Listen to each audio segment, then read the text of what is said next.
Hi friends, good morning. आज का topic 57 में डिस्कस करेंगे wiring diagrams of star delta starters. तो ये आज जो पार्ट्स 5वां है स्टार डेल्टा स्टार्टर का कनेक्शंस हमने कवर किया, कॉन्फ़िगरेशंस। लास्ट 4 टॉपिक में मैंने जो भी एक स्टार डेल्टा की प्रोग्रामिंग से रिलेटेड वायरिंग कनेक्शन से लेके किस तरीके के मोटर को चलाना होता है वो मैंने यहाँ तक कवर किया। अब हम देख लेते हैं आज वायरिंग का कॉन्फ़िगरेशन करने के बाद में वायरिंग डायग्राम किस तरीके से इसका जो ऑपरेशन होता है एक इंडक्शन मोटर को हम चलाने के लिए क्या क्या चीज़ें नीड होती हैं, स्टार डेल्टा कॉन्टैक्टर किस तरीके से वर्किंग करता है। तो वायरिंग डायग्राम से आज लगता है कि यहाँ से ये चीज़ें वायरिंग डायग्राम आपको क्लियर होगा। फिर भी आपको कोई अगर वायरिंग से कोई रिलेटिव कोई थॉट्स एंड थिंक है तो वो आप मेरे से शेयर कर सकते हैं और मैं कोशिश करूँगा कि आपका पॉजिटिवली आंसर दूँ। तो जैसे कि आप देख रहे हैं, थोड़ा सा एक्सप्लेनेशन कर लेते हैं इको स्टार और डेल्टा में क्या कन्फिग्रेशन करते समय वोल्टेज एंड करंट में क्या डिफरेंस रहता है। तो सबसे पहले एक इंडियन इलेक्ट्रिकल रूल्स होते हैं, तो उसमें जो स्पेक वैल्यू होती है, स्पेक वैल्यू क्या होती है, जो वैल्यू लाइन वोल्टेज जो लेते हैं 415 वोल्टेज प्लस माइनस के 10% टोलरेंस लेते हैं। तो स्पेक वैल्यू जो निकल के आती है लाइन टू लाइन वोल्टेज में 360 से लेकर 440 तक, that is the specific value. अगर इसके अंदर अगर कोई भी अगर डिवाइस चल रही है तो वो टोलरेंस में अंदर आता है और ये वोल्टेज एक परफेक्ट वोल्टेज होते हैं इंडियन इलेक्ट्रिकल रूल्स के अकॉर्डिंग। तो जैसे ही अब ये मैंने लाइन वोल्टेज में डिस्कस किया, अभी मैं फेज वोल्टेज में थोड़ा डिस्कस कर लेते हैं। Phase voltage standard voltage 230 voltage plus minus के 10%, that is the spec value 207 volt से लेकर 253 volt, that is okay voltage. Okay, अब बात कर लेते हैं star delta. Why the configuration change and delta to star क्यों नीड क्यों पड़ी। देखिए, सबसे पहले समझने की कोशिश करना। मैं यहाँ पे ये लाइन वोल्टेज है, ये क्या है लाइन वोल्टेज, और ये क्या है फेज वोल्टेज। स्टार ये डेल्टा फॉर्म है। अभी यहाँ कौन सा कॉन्फ़िगरेशन डेल्टा, तो डेल्टा कॉन्फ़िगरेशन में वोल्टेज लाइन वोल्टेज और फेज वोल्टेज क्या है सेम है, क्योंकि यहाँ पर लाइन वोल्टेज काउंट कैसे करते हैं। आप मल्टीमीटर को जब मल्टीमीटर की जो दोनों प्रोब होगी, आपने एक प्रोब रखा इसके ऊपर लाइन और एक प्रोब रखा यहाँ पे, तो आप वोल्टेज चेक करेंगे तो आपको फाइंड कितना होगा 415, और इस रेंज में वोल्टेज आपको रिसीव होंगे, that is called the line voltage. और फेज वोल्टेज क्या होता है, जो कोई भी आपकी वाइंडिंग्स है उस वाइंडिंग से और वाइंडिंग के स्टार्टिंग श्री और एंड श्री को चेक करेंगे, that is called the phase voltage. मेरी बात समझने को, फोल्ड वोल्टेज क्या है, जब ये मान लो वाइंडिंग का सिरा यहाँ पे ये सिरा है, यहाँ पे स्टार्टिंग सिरा एंड ये एंड सिरा, अब इसको चेक करोगे आप तो ये क्या मिलेगा आपको फेज वोल्टेज। तो फेज वोल्टेज और लाइन वोल्टेज दैट इज यहाँ पे क्या है कॉमन, यहाँ एंड सिरा क्या है कॉमन, स्टार्टिंग इसका एंड, इसका स्टार्टिंग इसका एंड। तो आपको यहाँ पर जो डेल्टा कॉन्फ़िगरेशन में लाइन वोल्टेज फेज वोल्टेज कैसे होते हैं इक्वल होते हैं। अब लाइन करंट क्या है, यहाँ पे जो अगर लाइन करंट में अगर आप क्लैम मीटर से यहाँ पे चेक करेंगे, तो क्लैम मीटर से अगर चेक करते हैं तो आपको लाइन करंट क्या होगा √3 गुणा IP मतलब फेज करंट जो इसमें फ्लो होने वाली करंट का लाइन करंट क्या होगा √3 गुणा ज़्यादा होगा।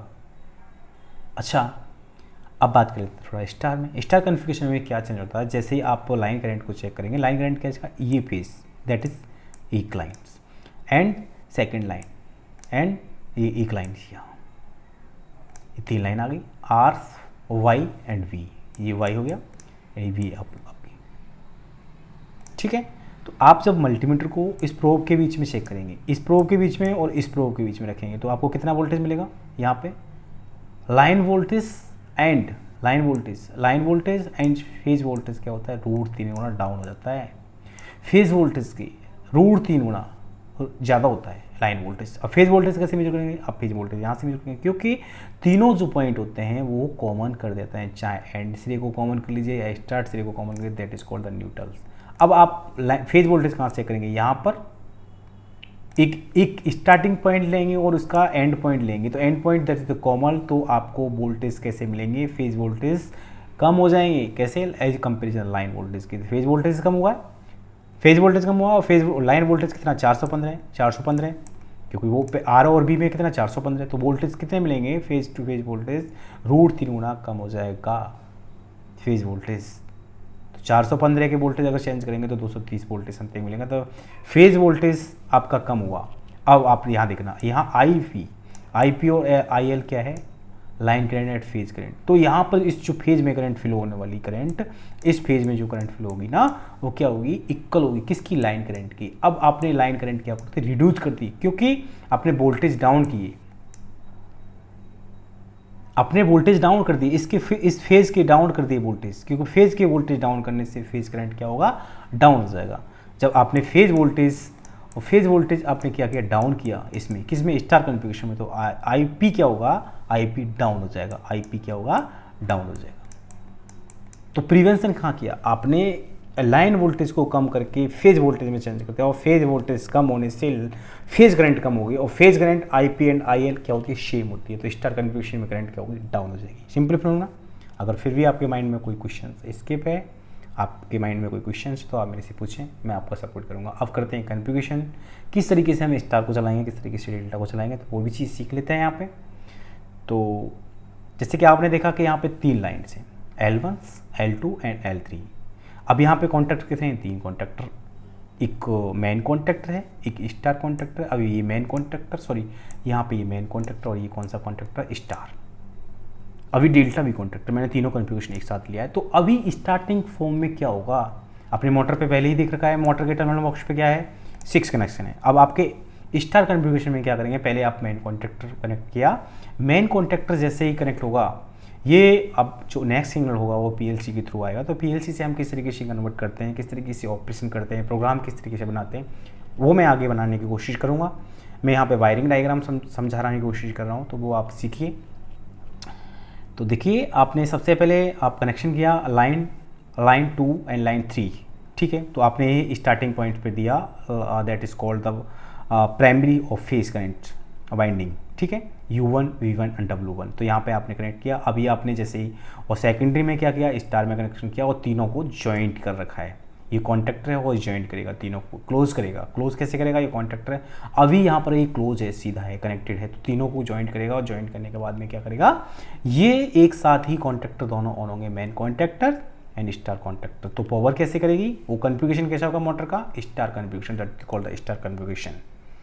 अब बात कर लेते हैं डेल्टा कॉन्फ़िगरेशन में क्या होगा। डेल्टा कॉन्फ़िगरेशन में क्या होगा, अभी यहाँ पर क्या था, स्टार एंड जब कॉन्फ़िगरेशन में था तो डेल्टा कॉन्टैक्टर कैसा था, यहाँ पे ये भैया ऑफ था, ये ऑफ है, यहाँ पर ये ऑफ है। तो ऑफ कंडीशन में यहाँ की इसकी सप्लाई यहाँ नहीं आ रही है, और ये सप्लाई इसको तीनों जो पॉइंट्स हैं, एंड पॉइंट्स, स्टार्टिंग पॉइंट पे आपने सप्लाई दी, और एंड पॉइंट पे क्या गया, क्लोज कर दिया तीनों पॉइंट्स को।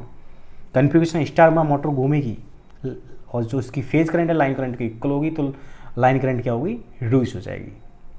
अंडरस्टैंड, लाइन करंट रिड्यूस हो जाएगा। अब बात कर लेते हैं उसके बाद, जैसे 70 से 80% मोटर कॉन्फ़िगर करेगी, स्पीड पकड़ेगी, स्पीड पर रन करने के बाद में मोटर कॉन्फ़िगरेशन चेंज करेगा अपना star to delta. Main contactor change नहीं होगा उस कंडीशन में, मेन कॉन्टैक्टर अपने पोजीशन चेंज नहीं करेगा। Main contactor single time starting time पे क्लोज होगा, चार्ज होगा, चार्ज होने के बाद क्लोज करेगा और पावर सप्लाई को फॉरवर्ड करेगा, यहाँ तक सप्लाई आ जाएगी। यहाँ अब ये कॉन्फ़िगरेशन अपना चेंज करेगा। अब कैसे चेंज करेगा, देखिए यहाँ पे क्या हुआ, अपनी सप्लाई दे रखी है, यहाँ ये सप्लाई दे रखी है L2 and L3, L1, L2 and 3 supply यहाँ पे दी है, स्टार्टिंग पे दे रखी है। अब दूसरे टर्मिनल जो मोटर के है वो आपको क्या देने हैं, वो स्टार कॉन्टैक्टर को ऑफ करेगी, PLC या जो भी आपने कॉन्टैक्टर को किस तरीके से ऑफ कराया है, हार्डवेयर से या PLC से। मैं आपको PLC से बनाने की कोशिश करूँगा और समझाने की कोशिश करूँगा आपको। तो अभी आपने देखा कि यहाँ स्टार कॉन्फ़िगरेशन चेंज करेगा, स्टार कॉन्फ़िगरेशन से चेंज करने के यहाँ किस में जाएगा, डेल्टा में, स्टार टू डेल्टा। ये 5 से 10 सेकंड के समथिंग इसको टाइम रखते हैं। 5 से 10 सेकंड में मोटर क्या अपनी 70 से 80% स्पीड कवर कर लेती है। उसके बाद वो चेंज हो जाता है स्टार टू डेल्टा, ऑटो में चेंज होगा। ऑटो में चेंज होने से अब आपने देखा कि सेकेंडरी साइड पे आपने U1 सेकेंडरी, इसकी U1 और secondary that is called the primary. Suppose करो ये प्राइमरी है, U1 प्राइमरी, सेकेंडरी क्या है U2। तो अब आपने U1 पे क्या जोड़ा, L1, U1 पे क्या जोड़ा, L1, और U2 पे क्या जुड़ा, आपने U2 यहाँ लिया, बीच में U2 है, ये U2 है, तो U2 पे क्या जुड़ा, L2, दैट इज L2, ठीक है। तो आपको कितने वोल्टेज मिले, लाइन टू लाइन, दो लाइन के बीच में वोल्टेज मिलेगा, एक ही वाइंडिंग में दो लाइन के बीच वोल्टेज मिलेगा, दैट इज कॉल्ड 415 वोल्टेज।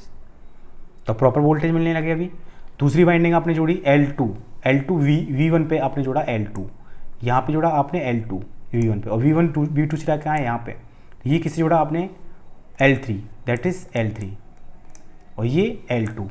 तो आप यहाँ पे कितने वोल्टेज मिलेगा, 415।